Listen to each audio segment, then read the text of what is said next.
সকালে খালি পেটে এক গাদা তরমুজ খেয়ে ফেলেছি, সেজন্য পাত দিয়ে এত তরমুজের গন্ধ বেরোচ্ছে।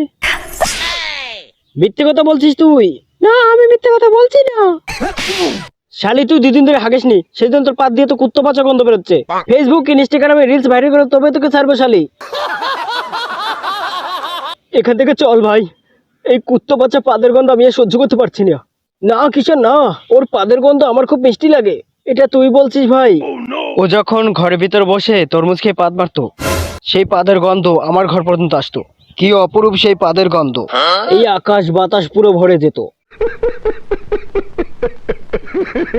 অঞ্জলি, অঞ্জলি, এসব কি? হ্যাঁ, এসব কি? রাস রাস করে তুমি আমার জীবনে বাস লাগিয়ে দিয়েছো, আর এখানে বসে তুমি তরমুজ বিক্রি করছো। একটা তরমুজ আমি তোমার থেকে কিনেছিলাম, কিন্তু তোমার সেই তরমুজের ভিতরে লাল হয়নি। তুমি আমায় ভালো তরমুজ দাওনি। আচ্ছা শোনো, তুমি আমার থেকে আরেকটা তরমুজ কিনো, দেখবে সেটার ভিতরে লাল বেরোবে। এবার আর তরমুজ ফুড তোমার থেকে কিনছি না, যা কিনবো সব ক্ষেত থেকে। আমার থেকে একটা তরমুজ কিনো। তোমার কাছ থেকে আর কোনোদিন তরমুজ কিনবো না। দেখুন, আপনারা কিছু মনে করেন না। না না, আমরা কিছু মনে করিনি। আপনার মেয়ে এভাবে তরমুজ বিক্রি করে বেড়াবে, আর সেই তরমুজওয়ালাকে আমি বিয়ে করব?